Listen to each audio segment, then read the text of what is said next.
যেখানে ভূতত্ত্ববিদরা বলছেন যে ভূগর্ভের নিম্নস্তরে জল প্রচুর পরিমাণে তোলা হচ্ছে, যেখানে সেখানে স্যালো বসানো হয়েছে, যেখানে সেখানে জেলা পরিষদের পক্ষ থেকে বড় বড় টিএল বসানো হচ্ছে পানীয় জলের সমস্যা মেটানোর জন্য।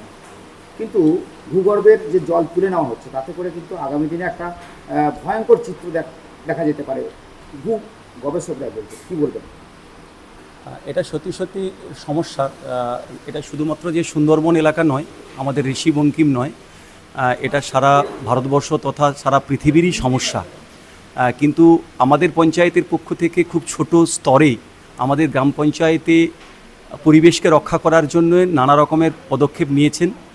পাশে আমাদের প্রধান সাহেব আছেন, তার উদ্যোগে নতুন চিন্তাভাবনা চলছে। যেমন SWM প্রজেক্টের মাধ্যমে আমাদের যে বজ্র পদার্থ যেখানে যেখানে নলকূপগুলো আছে, যেখানে প্রচুর পরিমাণে ব্যবহৃত হয়, সেই জলকে কী করে শোধন করে আবার মাটির নিচে পাঠানো যায় তার চেষ্টা কিন্তু ইতিমধ্যে আমাদের শুরু করা হয়েছে।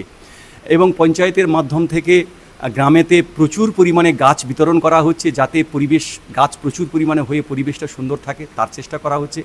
পাশাপাশি যেহেতু আমাদের সুন্দরবন এলাকা এবং আমাদের এখানে কাছাকাছি ম্যানগ্রোভ জঙ্গল প্রচুর আছে, সরকারি উদ্যোগ, বন দপ্তরের উদ্যোগ নিয়েছে, প্রচুর পরিমাণে গাছ লাগানো হয়েছে।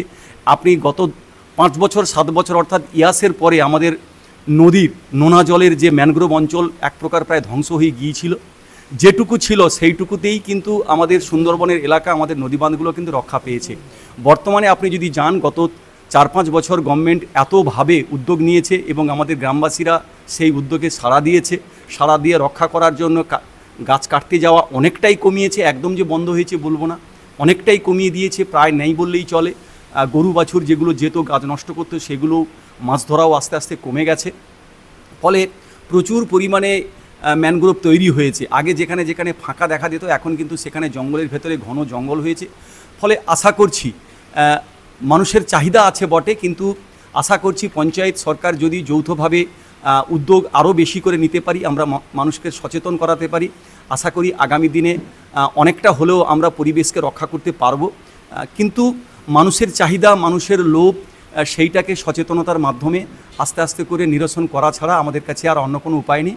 আমাদের ঋষি বঙ্কিমচন্দ্র গ্রাম পঞ্চায়েত মাননীয় প্রধান বিকাশ দাস মহাশয়ের উদ্যোগে এবং পঞ্চায়েতের অন্যান্য সদস্যা সুধী গ্রামবাসী সবার উদ্যোগে গাছ লাগানো, তারপরে পানীয় জল যাতে সুষ্ঠুভাবে ব্যবহার করে, নলবাহিত জল যাতে অতিরিক্ত মাত্রায় ব্যবহার না করে যতটুকু দরকার ততটুকু ব্যবহার করে, তার জন্য প্রতিনিয়ত আমাদের একটা প্রচার চলছে মাইকের মাধ্যম দিয়ে।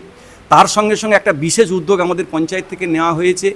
এখন যেহেতু প্রথম বৃষ্টি হয়েছে, আমাদের যে পরিবেশ রক্ষা করার জন্য যে জিওল মাছ কিন্তু যে পুকুরে জল থাকে, সেই পুকুর থেকে সেই জিওল মাছগুলো কিন্তু বৃষ্টির জলেতে কিন্তু চলে যায়। কই, শোল, ল্যাঠা, মাগুর, শিঙি, এই মাছগুলো প্রায় বিলুপ্ত মাছ। তার সত্ত্বেও যতটুকু আছে সেইগুলো কিন্তু মাঠের মধ্যে চলে যায়। আমরা মাইক দিয়ে প্রচার ইতিমধ্যে করেছি একবার, আবারও একবার প্রচার করব যে আপনারা গ্রামবাসীদেরকে সচেতন করার জন্য যে আপনারা জিওল মাছ যেগুলো উঠবে মাঠে যাবে, দয়া করে সেগুলো ধরবেন না, অথবা ধরলে লিমিটেড সংখ্যায় ধরবেন, যাতে করে জিওল মাছের প্রজনন হয় এবং আমাদের পরিবেশ রক্ষা হয় এবং গ্রামীণ যে মাছ, সেই মাছের যে স্বাদ, মাছের যে পুষ্টি, সেটা যাতে আমরা পাই, তার জন্যও আমরা কিন্তু গ্রামের পক্ষ থেকে উদ্যোগ নিচ্ছি। আপনার নাম? আমার নাম মৃণালকান্তি মাঝি। আমি ঋষি বঙ্কিমচন্দ্র গ্রাম পঞ্চায়েতের আমি গতবারের সদস্য, এবারেরও পঞ্চায়েত সদস্য এবং শিক্ষা ও স্বাস্থ্য দপ্তরের সঞ্চালক।